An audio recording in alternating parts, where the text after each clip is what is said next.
I am unashamed. What about you? So, Dad, you were you were telling us an interesting story about the goings on at your house. Life in the woods. Life in the woods with Phil, in the house with Phil. Well, we're used to dealing with dead animals to some extent or the other, harvesting ducks, squirrels, deer, whatever. But this was a case of Miss Kay coming there all, you're not going to believe what's happened. I said, what happened? She said, back in the bathroom, the ceiling is solid flies. I said, what? Blowflies? The day before, nothing on the ceiling. Every once in a blue moon, we keep a fly swatter in case we see a fly. We'll track him down and get him. Oh, yeah. But this was the roof is covered, so I get up. I said, these women. I said, she's, romancing the story. So I go back in, I walk in, open the bathroom door, and I look up. There was a sequence of events. Were the flies there? Two nights earlier. Were the flies there, like she said? The flies were there, covered the ceiling. So like a horror movie. I'm looking at them, and I'm thinking, how did they get in here? Yeah. There were none in the bedroom that's adjacent to the bathroom there. There's a wall. There's my bed where I'm sleeping. There's a wall within, because 4 feet. Well, 2 nights before she saw the flies on the ceiling, I'd say 2 o'clock in the morning, I heard a bumping sound.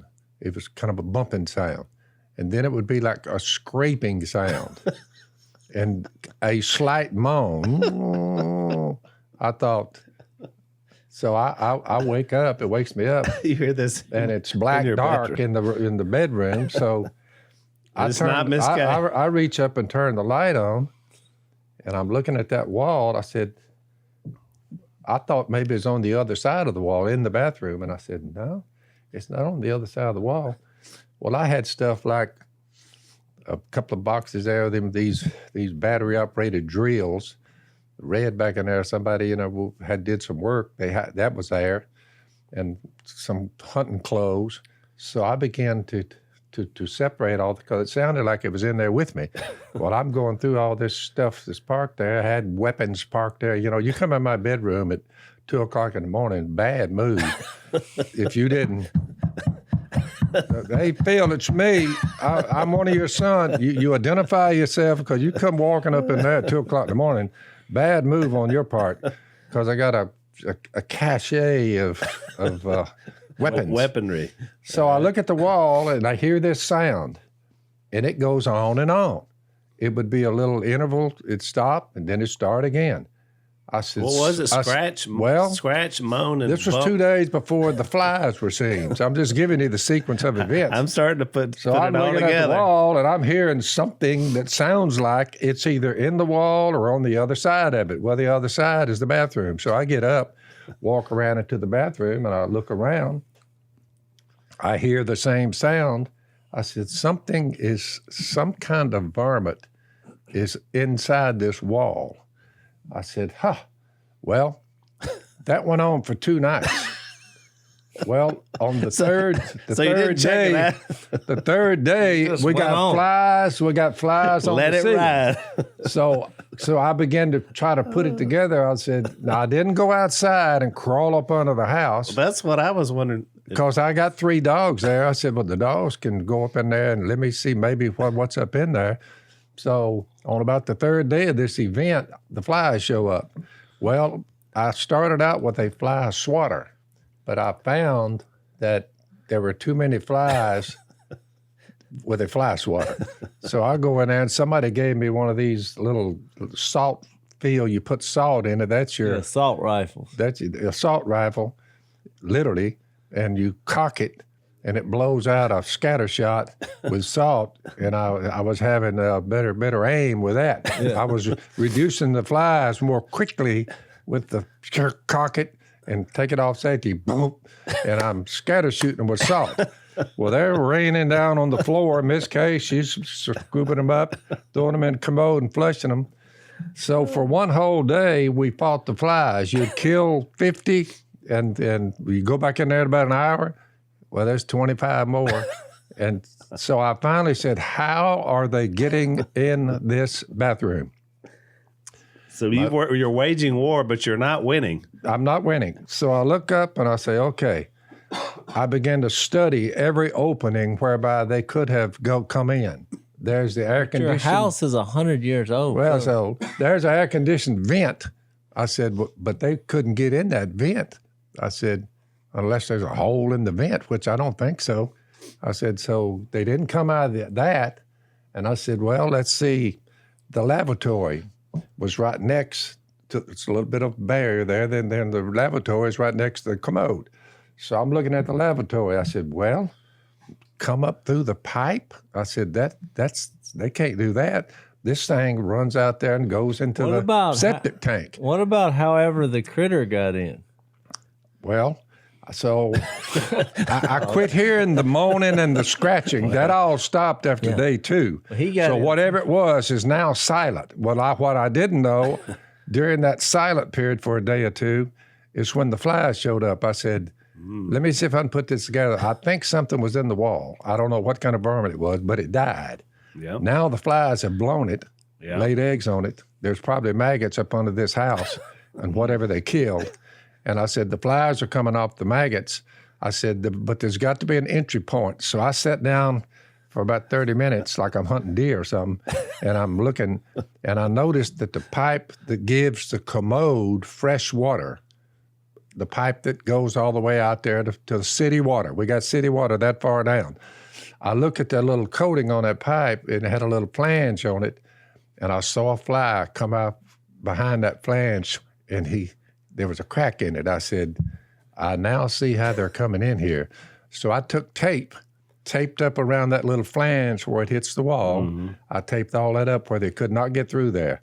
Well, I noticed when I killed the next 30 flies, the recruits didn't show up.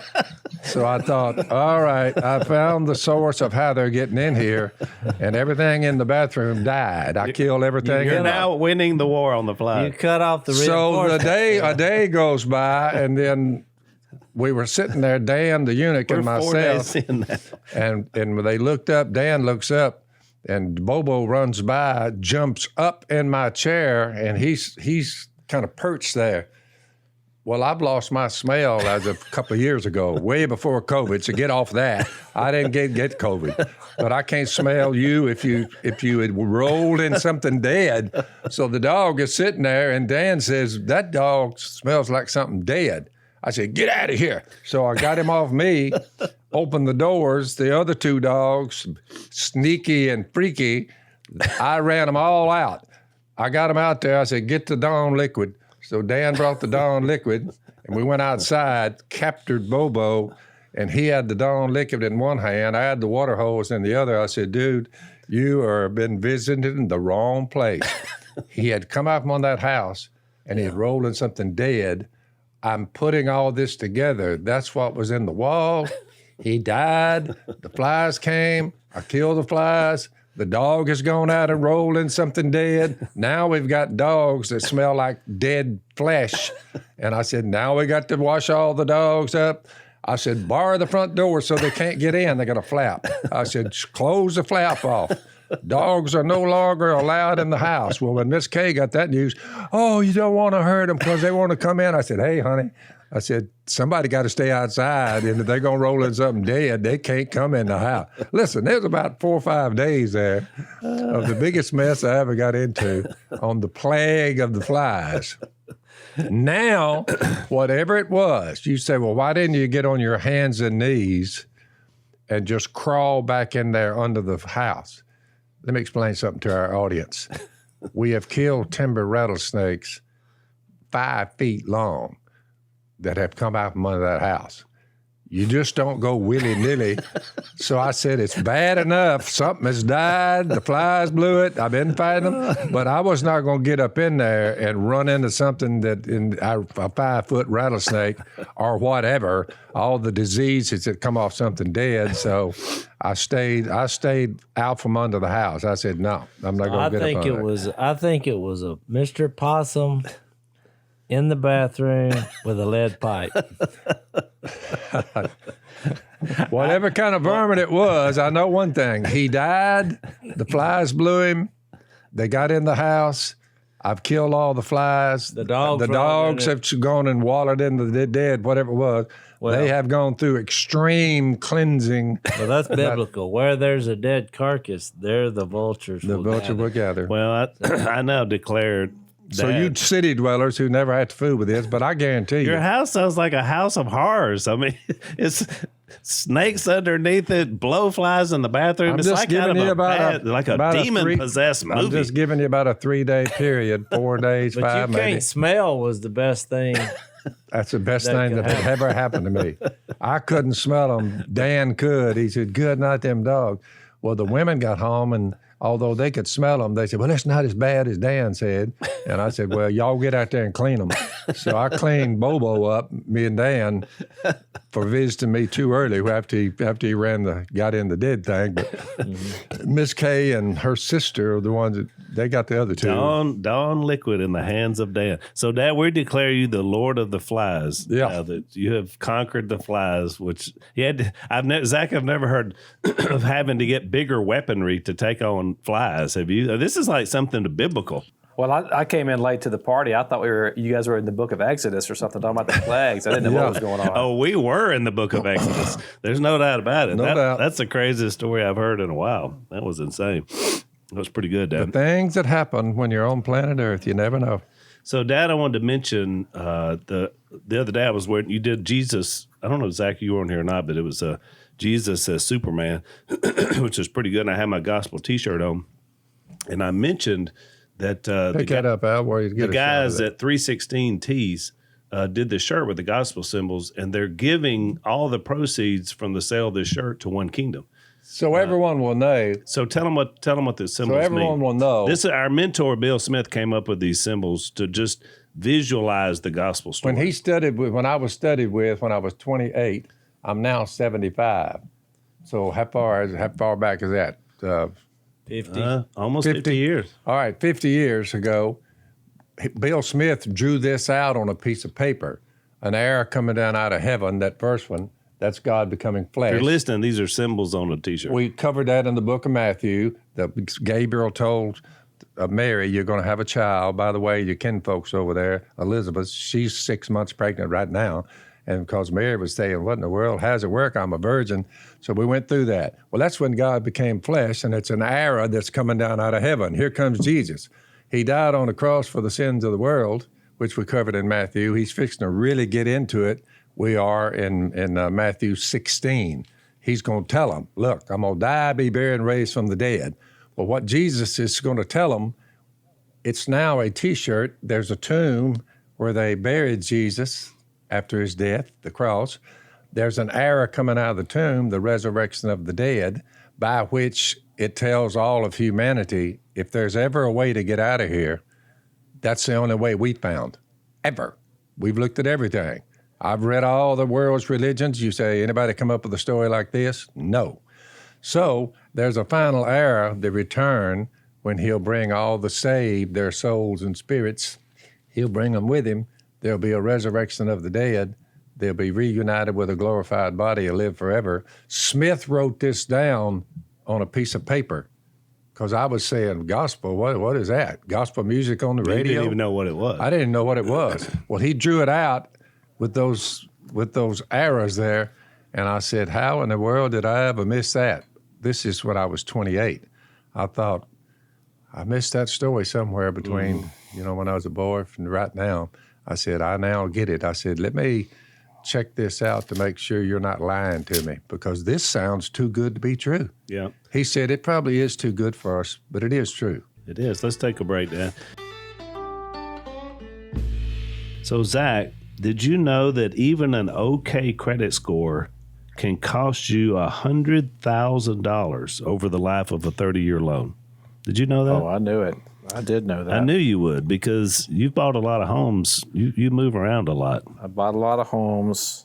I watched my credit score. Yeah, you're always watching it. So this is why you should use one of our sponsors called ScoreMaster before you apply for any loan. ScoreMaster can take your credit score from okay to great.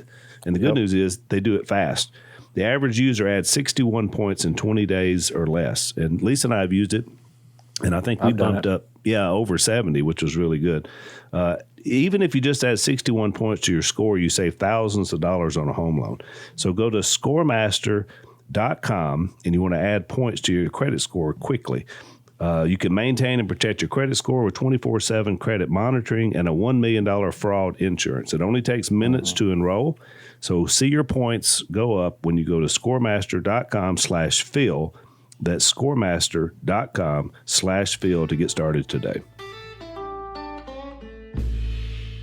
So we've been using those symbols all these years since, and 50 years later. Smith is gone, but we appreciate those guys. It was 316 T's if you want to buy one, and everything goes towards One Kingdom Day, which was this past Sunday. What I love about it is, people are curious about it. So, like at the southern layer, I had to put in some extra concrete on my driveway, and so we had some people staying there, and they said, "Hey, you want us to draw the gospel symbols in the driveway in that concrete?" And I said, "Yeah, that's a great idea."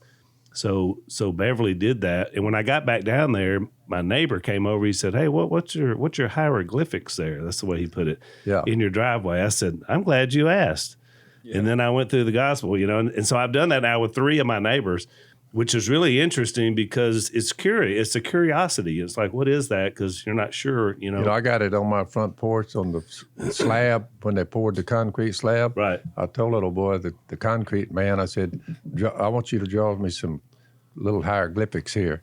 And I showed him that, and he put it there. There have been people that says, what's in marks out there? That's right. I told them, and they were like, whoa. Yeah. Some of them like, ooh, I better get out of here, That's why when people ask me if they can get a tattoo, because, some people, because in Leviticus or whatever, that was, tattoos were taboo. I just read that, Leviticus 18, don't do that. Law of Moses. Under the law of Moses. Said don't do it. So here's what I say. I say, yeah, get one. And then I said, do this. It was the gospel symbol. Yeah. I was like, I've seen a few with them. We have. Well, because I think when people Owens, ask, I think Owens put them on his. Yeah, we arm. have 3 of our elders at Whites Ferry Road that have those. Steve Adams got them too, and somebody else. I think when people ask what it is, it's a good conversation. It is. And, you think about it, symbols have been around since the 1st century, really. Like the fish symbol is still around. That was kind of I don't know when, Zach, do you know when that started? But that was very old. The idea of the fish was kind of the way of being able to say that you were a believer to one another. It was kind of a secret, that was a way that they communicated. Between the fishermen and the first meal that Jesus ordered was fish. Fish played kind of a role. Yeah, and you still see it, like on Dallas Jenkins on The Chosen. They have that whole fish thing at the beginning. And also, of course, the cross itself, which I've always thought was kind of ironic because so many people wear it. But, the cross is outside of Jesus is just a very cruel, it'd be like wearing an electric chair around your neck. I mean, it's like it was a terrible way to, execute people, but in and of itself, it means nothing. A brutal death that saved the world. Right. And yet now it's sort of the symbol of Christianity. Well, the way he died, even though it was rough, it was who died was the more...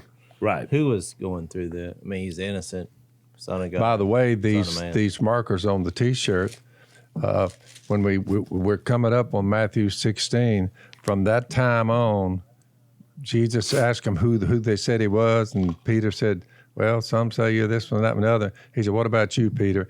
He said, "You're the Son of God." And Jesus said, "I'll tell you the truth there, Peter, that you're Peter. On this rock I'll build my church." First time church is mentioned in the book of Matthew. "And the gates of hell will not overcome it. I will give you," Jesus talking to Peter, "the keys of the kingdom of heaven." And so it's all laid out. From that time on, Jesus began to explain Matthew 16:21, the prelude is over. Now the point of it all is announced. You must go up to Jerusalem, suffer many things at the hands of the elders, chief priests, and leaders of the law, teachers of the law, that he must be killed, and on the third day be raised to life. And old Peter went to hollering, saying, no way that's ever going to happen. And Jesus called one of his disciples, get behind me, Satan. You don't understand the things of God. That is what the entire Bible is built on. That's exactly right. And the turning point, the prelude to it all is about the kingdom, how you should behave, what's going on here. But the strength of it is just fixing to be announced. And you wouldn't think people would say, And this is repeated throughout Matthew, Mark, Luke, and John, so no one can miss it. Right. It's said by 4 different people, the same events. You say, why keep repeating yourself? So you can't miss it. So a lot of you out there in Unashamed Nation have asked us about that, and I mentioned this a few podcasts back, but I want to mention it now since we're talking about it. We have a book that C Plus Ministries is our 501c3 that we started with Ben and Melissa and Mom and Dad, and everything that goes into this is going to go towards helping people understand the gospel. And so we've made these little books available for you. It's called the C Plus Gospel Series. And you can go to cplusministries.org if you want to buy some. Somebody sent me a picture, Dad, of one of our listeners. They bought a whole box of these. And I think he was a firefighter, but I'm not sure. But he was going to give these out to people he knew. And I was like, he gets it. That's the whole idea is we want not only do we understand what the gospel means to us, but this is the life-saving opportunity for everybody else. And so that's the point of this podcast, and that's ultimately the point of why we're here. I mean, save people who... And we're sort of tongue-in-cheek with the C Plus Gospel Series to tell our listeners, look, it's not rocket science. You don't have to be an A+. You don't have to know. You don't have to be a brain to figure this out. Right. It's simple. Yeah. Brutal and profound, but it is simple. Well, I would say, wouldn't you say that's been sort of part of the whole core of what we've been studying Matthew, is that this is for the masses. This is for everybody to know, not just the hierarchy of Jew or Gentile. Jew or Gentile. It's for people who just put their trust in Jesus instead of know the law inside and out and all that, So I did a little study because I just noticed in Matthew 11 and 19, where we were last podcast, that Jesus said, he referred himself as the Son of Man. He said the Son of Man came eating and drinking. So I was just curious, so I did this for you last night to get your thoughts. I looked up every place in Matthew where he referred to himself as the Son of Man. So you got in 8:20, that's when he referred himself as homeless. When he said, the guy said, I'll follow you wherever you go. And he said, I don't have a place to lay. The Son of Man doesn't have a place to lay his head. In 9:6, he said, this one was, there's only 6 of them, but they're really interesting. He said, but so that you may know, this is the guy that was let down through the roof, that the Son of Man has authority on earth to forgive sins. He said, get up, take your mat, and walk. So he was a healer, the Son of Man, but he also had the power to forgive sins. So if you're adding these up, he's homeless, he's a healer, he forgives sins. He came eating and drinking, which gave him a bad reputation. And so then Matthew 16:13, when you read that earlier, Phil, I thought about that because he's asked Peter, who do you say the Son of Man is? Yep. And he's like, you're the Christ, the Son of the living God. Which there you get who Jesus is. He's the Son of Man and he's the Son of God. correct. So I looked it up just to see. There's about 102 references where he referenced himself as the Son of God, and there's like 70 where he referenced That should be himself as the enough Son of so Man. that you couldn't miss it. Yeah, it's Well, going both ways. The Son of Man. Yeah, the Son of Man reference is out of Daniel, and if you read, it's a reference back to this messianic prophecy in Daniel, and you read it, and it's not the picture of of the lamb petting Jesus. It's a picture of like sovereignty and power, and I mean it's kind of a scary picture that he paints, you know. But it is interesting that how he refers to himself as Son of God and Son of Man. That's I don't Right. I think what he's getting at there, he's saying I'm the guy. You know the guy in the Old Testament that Daniel prophesied about? That's me. I'm that guy. Well, I'm the fulfillment. Well, that, the last reference, I'm going to skip this one because you brought that up. In Matthew 24:30, he says it many times, and it's this, he's coming in judgment. Yeah, that's the whole judgment picture. Yeah, but he was referring to himself to the Son of Man, which I think is what Zach's referring to. The one I skipped. Hang on, Jase. Let's take a break. So we got a lot of guns being bought and sold, ammo's shortage. People are kind of, last couple of years, everybody's kind of thinking, it may just boil down to having to protect yourself. We've had some pretty interesting things that have happened. So one of the things with the holidays coming on that you might want to think about for a great gift item is from one of our sponsors, iTarget Pro, and it's a dry fire practice that you can do in your own home, and you do it through an app on a phone, which is really interesting. So you're allowed to be able to use, learn this better muscle memory without necessarily having to go to the range. And of course, ammo, who can find it, right? And the prices are really high. So these guys have a really good product. It helps sharpen your target reaction speed, your sight alignment, your trigger function, everything. iTarget Pro comes in all major calibers, including .223 for your AR. So you want to stay sharp, and you want to be able to use this app. So go to itargetpro.com right now. You save 10%, plus you get free shipping with the offer code PHIL. That's targetpro.com. itargetpro.com, offer code PHIL. The one I skipped was in Matthew 20:28, which where he said the Son of Man came to serve, not to be served, which I think is profound. I mean, when you just put those instances together, okay, he's homeless, but he's also a healer, and he's got the power to forgive sins. He comes in power and in judgment, but he also came to serve and not to be served. And the foundation of who he is where the church was built. Yeah. So I've always viewed it as the Son of Man, Son of God, is that he's the bridge. You use this illustration when you brought up the symbols of the gospel. Sin separates us from God. Separates who? Humanity. Well, here came Jesus representing man and God. Right. That's right. And so do the math. That was God's way to reunite or reconcile. The Bible uses the word. I've always thought the same thing, Jase. It's his duality that he is God and he is man. Yeah. And because a lot of people miss that. We didn't get long we didn't even get out of the first century before we had a whole group of people. They were believers, some of them, that came up with this notion that he wasn't really a man. Mm-hmm. They were like, well, he couldn't have been truly flesh. He was almost like he just was, borrowed flesh because flesh is too bad. So they kind of went back to that old Greek thinking. And I think that's why he made such a point about being Son of Man and Son of God. Interesting point in the book of Hebrews, both the one who makes men holy and those who are made holy, check this out, are of the same family. Son of Man, Jesus is saying, I'm part of humanity. So Jesus is not ashamed to call them brothers. He says, I'll declare your name to my brothers in the presence of the congregation. I'll sing your praises. And again, I'll put my trust in him. And again, here am I and the children God has given me.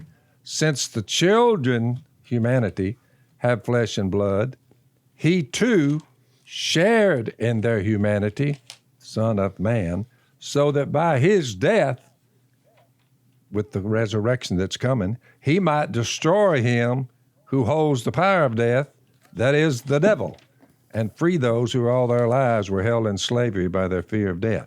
What a text that goes along with what we're looking at in Matthew. Pretty cool. Oh, yeah. Outstanding. And I think about, Dad, the Philippians 2, Paul said Yep. in verse 5, your attitude should be the same as Christ Jesus, who being in very nature God, so he is God, did not consider equality with God something to be grasped, but made himself nothing, taking the very nature of a servant, being made in human likeness, human nature. So he's both, which makes him so unique. I mean, that the only way you could ever bridge the gap, as Jase put it, is to have God be a man to then take on sin and die for you. I mean, Al, let's face it. It is the wildest story ever written. It is a wild story. Listen to this in Daniel 7, because he ties it directly to this conversation on the kingdom as well. In Daniel 7:13, the Son of Man is presented. It says, I kept looking in the night visions, and behold, with the clouds of heaven, one like a son of man was coming. And he came up to the Ancient of Days, and he was presented before him. And to him, speaking of Jesus here, was given dominion, glory, and a kingdom, that all the peoples, nations, and men of every language might serve him. His dominion is everlasting. It's an everlasting dominion. He will not pass away. And the reference here to the kingdom that we belong to, by the way, his kingdom is one which will not be destroyed. So I think it's also, the thing about Son of Man is also a reference to how he's reigning in his kingdom and establishing his kingdom. That was part of that prophecy in Daniel 7. So it's even bigger than just his connection with us as humans. It's also saying he came to establish his kingdom, the one that won't be shaken or destroyed, which And that Phil was always talks about. 600 years before Jesus showed up in the book of Matthew that we're reading about. That was 600 years previously when Daniel was talking, which is pretty amazing, Zach. You know what I'm saying? Yeah, it is. And what was in the context of even when that was said, think about it, Israel wasn't even a nation. They had been carted off into captivity. Oh, yeah. They had not even, so this idea about, what about this physical land of Israel? They didn't even, when that promise was made, they didn't even have a country. That's right. They were totally, in captivity. Zach, it's interesting because we talked a lot about the Daniel connection to the kingdom.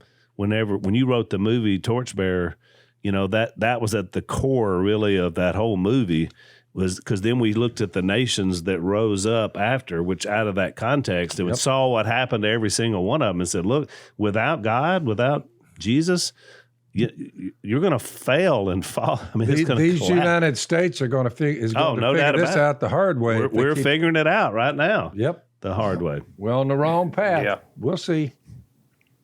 I thought that was interesting. So I guess back to Jase where you left off in Matthew 11, 19, which, by the way, in the context of that one, and we talked about it last week, he was saying, you call me, because I enjoy food and wine, you're calling me a glutton and a drunkard. But he referenced that as that was the human side of who he was. I mean, his humanity, which is kind of funny because, John came along and he didn't. He was he took the Nazarite vow, so he didn't have any of that. And yet Jesus is greater because of who he is, which I thought was interesting. Well, I think it's the way it also referred to himself. I mean, I think a key verse in Matthew 10 was when he gave his disciples this authority to go and, and to help in this ministry and kind of set the platform for us.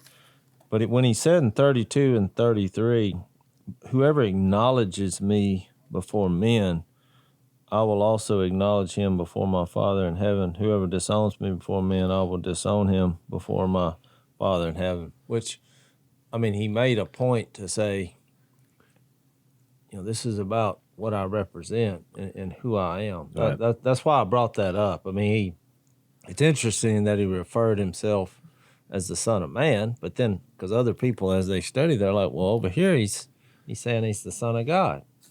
Right. So, but acknowledging who he is, I mean, because he summed up saying there's a God, because that is the big question in the world. Mm-hmm. Is there a God? Right. And here you have Jesus. If you come to us and say, well, what's the big deal with Jesus? We would say, yep, he said there's a God and I'm him. Yeah. The Apostle Paul said he's the firstborn to the Colossians there. He's the firstborn, first one over all creation. Right. I mean, he's God and man at the same time. Right. That's a tough one there. Right. And we talked about it before about the whole time mind bender thing, because I wouldn't mess with him. From God's perspective outside of time, God always knew what was going to happen, and Jesus becoming flesh. So from all of our concept of time, God already knew what was going to happen and that Jesus was going to come. That's why he saw him as the Son of Man, the Son of God. It meant no difference to them because they got it. But I like that phrase where he said, whoever acknowledges me before men. Yeah. It's one thing to believe.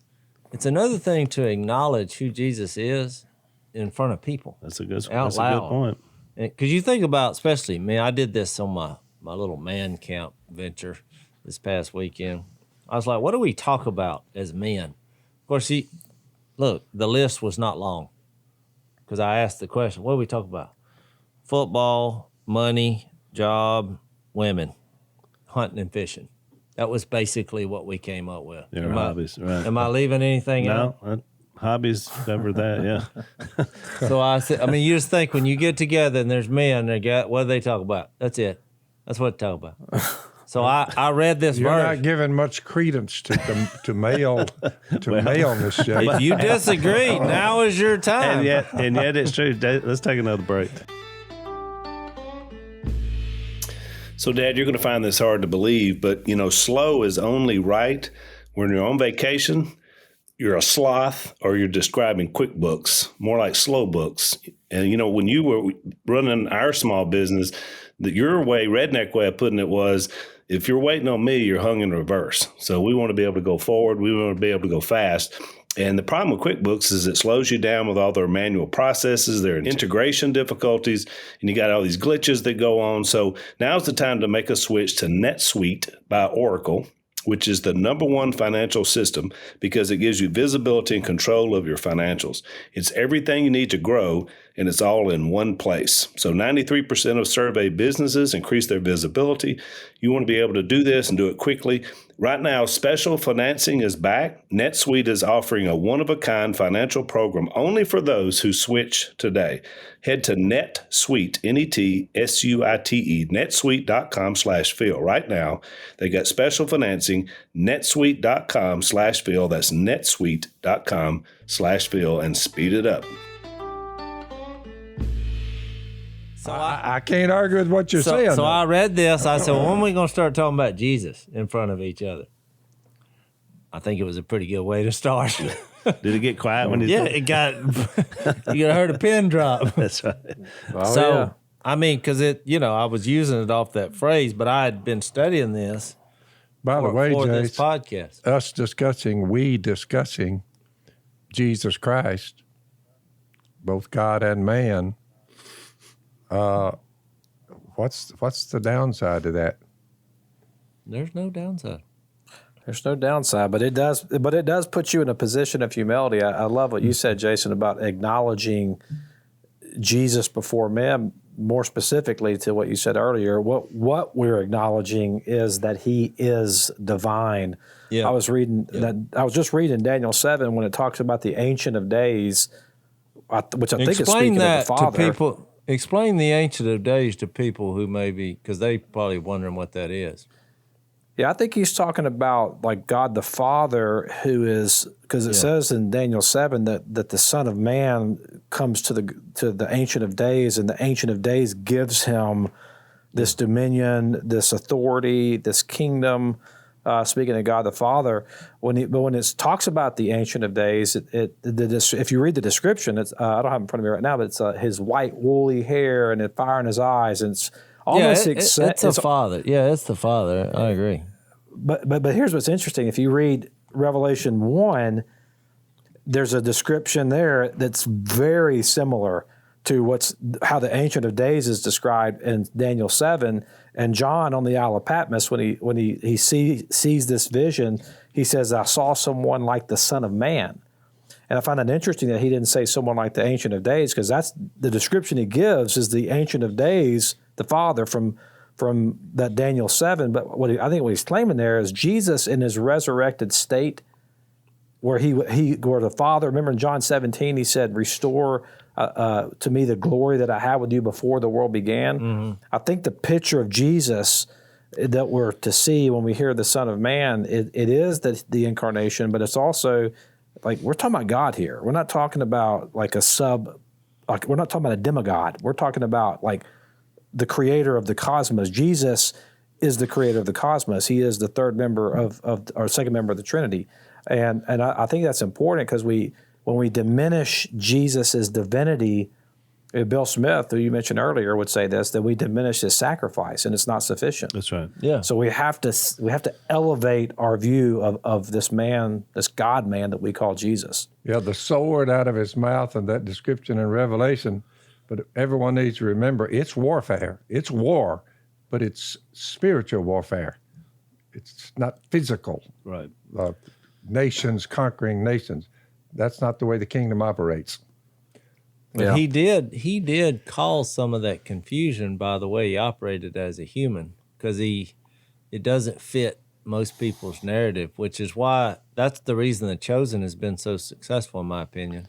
Because I asked him about it. You know, Dallas Jenkins, the creator of The Chosen. I was like, so what? How? Why is this different? And he's like, well, most movies about Jesus focus only on him being the Son of God, and they don't want to be irreverent to that.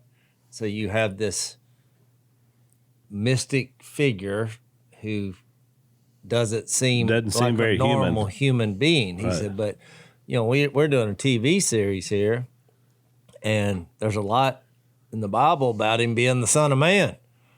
And by his own, that's why I read those. It's like half of those were powerful. The other half was like, he had a bad reputation. He came eating and drinking. He was homeless. Yeah, it's like, so he's like, we just have more time to represent him as a human. Because he did it. It wasn't like he created. When I said he created The Chosen, I mean, he really didn't. He just took what he read in the Bible and said, oh, he was a human. But his concept was brilliant because it was like, who would see that more than the chosen people around him that lived with him day in, day out? That's where they would see Jesus' humanity more than anybody else. But he made the point that he actually has more time to develop that without, to Zach's point, without making him look almost just like not godly, because that would be out. I mean, because we know Jesus, in him there was no sin. So whatever reputation reference he's talking about in Matthew 11, it was purely from trying to show them that what their idea of law keeping was not right. I wanted to mention something. You mentioned about acknowledging before Jesus, something I just saw last night, and it made me think about it.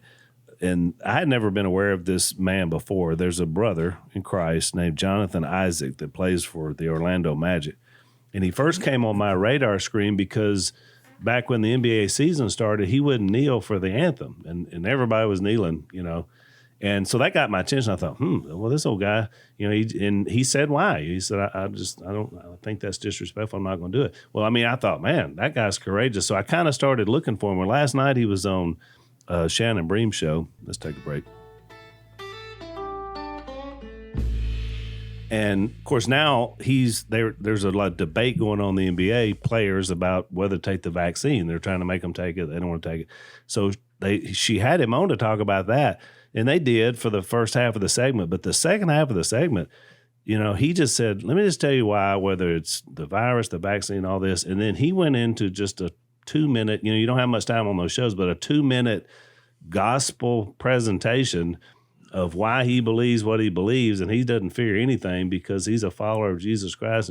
And I was just like sitting there watching, I thought, man, not only is he doing this in a public setting, but he's doing it out of a group of people that you wouldn't expect that from, these pro athletes. So, Jase, to me, I thought about this context because I thought, here's a man who's not afraid to acknowledge Jesus before men, and he won't be popular because of it.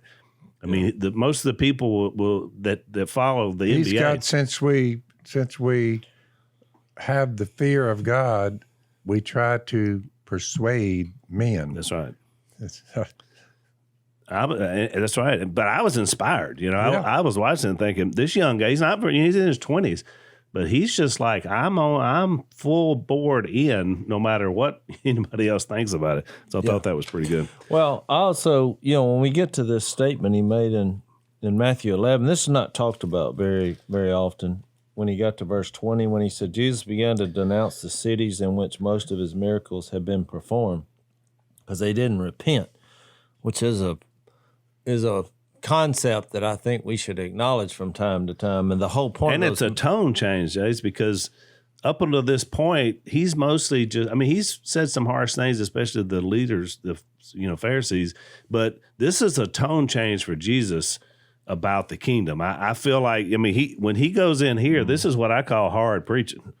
Yeah, and I was just going to make the point that a lot of people say, well, if I just could see a miracle or if God would whisper to me, then I would change. And not necessarily. They got the miracles and they just dismissed them because at the heart of the matter is they didn't want to change their life. Right. And when God is real and Jesus is who he claimed to be, well, changes start happening in your life. It goes hand in hand. Right. If you actually think that God has all these qualities of being everywhere and all powerful and all knowing and full of grace and truth and there's nowhere you can hide and all this kind of stuff, well, you would actually start making changes in your life because you're like, oh, he's fully aware. And so this is where I get that illustration about Jesus knowing what would happen if something that didn't happen happened. Because the way he phrases this, he says, woe to you, Chorazin, so this is this city, woe to you, Bethsaida, if the miracles that were performed in you had been performed in Tyre and Sidon, they would have repented long ago in sackcloth and ashes. Well, it just seems like a boring verse until you think about it in that light. Well, how did he know what would happen on something that didn't happen if it would have happened? It didn't happen, but if it did, he's like, well, that you would have repented. It just seems like a small thing, but if you really think about it, when you think about what God knows in big picture wise, and he's going from city to city, he knows what you're up to. Oh, yeah. He has that capacity. I think it's interesting to us. We've talked about this a lot, Jase. Me and you hit on this all the time. I think the reason why these people, if you're just coming for the miracle, then you're probably not going to come. You're not going to come. If you're coming for the miracles point to Jesus. And I think what these people were doing here, and even later when he talks about to blaspheme the Holy Spirit, Jesus is performing these miracles in front of these people, and they're so prideful and arrogant that even in the midst of the miraculous, what do they say? Oh, well, he must have got those powers from the devil. And then that's when he says, to blaspheme the Spirit, you can't be forgiven. It's not that it's like this sin that's like, oh, if I do that, then I'm out. At one time, what it is, it's a spirit of pride and arrogance and a total rejection of truth in the face of the most obvious revelation that's pointing to Jesus. I think these people were prideful because when he gets to verse 25, he kind of mocks them when he says, at that time Jesus said, I praise you, Father, Lord of heaven and earth, that you have hidden these things from the wise and intelligent and have revealed them to infants. That's an incredible verse. Yeah. He's basically chastising these intellectuals, and he's basically saying it's to borrow from the book. It's for the C+ people. It's for the infants. It's for the babies. It's for the masses. Well, I keep going back to the Sermon on the Mount where he started when he's talking about blessed are you when people insult you and persecute you and falsely say all kinds of evil against you because of me. Well, this flies in the face of these great feelings and people coming to the Lord to receive the salve or the temporary relief or the joy of like having a great worship service, or you're waving your hands or maybe experiencing the presence of God in that moment, and then 4 hours later, you're commode hugging drunk on a golf course or whatever. You're because we see that, and people say, "Well, how does that happen?" Well, there's a difference in when you start talking about repentance. There's a difference in coming to God to be wowed or to get some salve, and living an everyday life where you're acknowledging Jesus, where all these negative things, who likes to be persecuted or insults or, I mean, he started off saying that he was painting a picture of this is going to be rough. Plus, the Apostle Paul alludes to this when he wrote his letter to the Corinthians. For the message of the cross is foolishness to those who are perishing, but to those who are being saved, it's the power of God. It's written, I'll destroy the wisdom of the wise. Going to your text you quoted there, Zach, a while ago, the wise and the learned, the intelligence of the intelligent I will frustrate. Where is the wise man? Where is the scholar? Where is the philosopher? And when Matthew's recording all this, they were right in Jesus' face. Has not God made foolish the wisdom of the world? Since in the wisdom of God, the world through its wisdom did not know him, God was pleased through the foolishness of what was preached to save those who believe. Jews demand miraculous signs, and if you look at it, what did they get? Did they ever get enough of them? They were saying, okay, it's by the devil he's doing. They were blaming him, one miracle after the other. They demand miraculous signs, and these Greeks, they look for wisdom, which is exactly the way it is now here today. But we preach Christ crucified, a stumbling block to Jews, foolishness to Gentiles, but to those whom God has called, Jew or Greek, Christ the power of God and the wisdom of God. He went on to say, think of what y'all were when you were called. Not many of you were wise by human standards. Not many were influential. Not many were of noble birth. The very wise people, even leading up to 2021 years since Jesus showed up, the message of the wise, it's all a big joke, Zach. They laugh. Yeah. They say it's for the ignorant, the unstable. We don't need that. We're too smart for that. It still goes on to this day. Nothing has changed. Well, I think that's why when you back up and look at the whole chapter 11, you kind of had three instances where people had missed the real Jesus. And one of them happened to be John the Baptist, and it really wasn't his fault. Right. You know, he was like, should there be somebody else? You know, is there somebody else coming? Did I miss this? Well, then you had this, he gets into the culture and the generation. They're saying, we sang a song and you didn't dance. And then he refers to himself as, you're just not the picture of who you thought I should be, my humanity and how I operate. Well, then he gets to these cities. Well, they had a different view in the miracles. They were chasing the miracles, but no repentance. And so it's like, it's almost the whole chapter is about how do you be that close to Jesus and miss it? Yeah. And so then when he gets to the end, I think Zach brought this up, talking about all of a sudden, he gets into having the Father in verse 25, and it says, because you have hidden these things from the wise and learned and revealed them to little children. Yes, Father, for this was your good pleasure. All of a sudden, he gets into this family idea, which when you think about why Jesus came and why God created us, and this idea of being part of a forever family, that God wanted to dwell with people, going back to the Adam and Eve in the garden, and what it took to get us here through Jesus, I think was his point, is like, you have me down in a ritualistic view of what you think religion should be. And now all of a sudden he starts talking about fathers and children and family and being real. And then he closes it with a famous verse that doesn't seem to fit with the rest of the chapter. But he says, come to me, all you who are weary and burdened, and I'll give you rest. Take my yoke upon you and learn from me, for I am gentle and humble in heart, and you will find rest for your souls, for my yoke is easy and my burden is light. Which I've always viewed it as, he's like, you're trying way too hard on your own to find meaning, purpose, and accomplishment. And if you would just surrender to me, I'll supply the power. Which we're at it. Well, I think that's the. I think that it does. I think it does fit though. If you because what in verse 25, what he's saying is, I'm revealing myself to the most vulnerable people among you. Yeah, it's the infants, I mean, that's when he says infant, he's talking about vulnerability, completely helpless. And then he says in verse 27, 26 says, this was the way that God planned it. It was, for this way was well-pleasing in your sight, talking about the Father. All things have been handed over to me by my Father, going back to Daniel 7, when the Ancient of Days handed him the kingdom and handed him all things in dominion. And no one knows the Son except the Father, nor does anyone know the Father except the Son, and I love this part, and anyone to whom the Son wills to reveal him. So the question is, well, who does the Son will to reveal the Father to?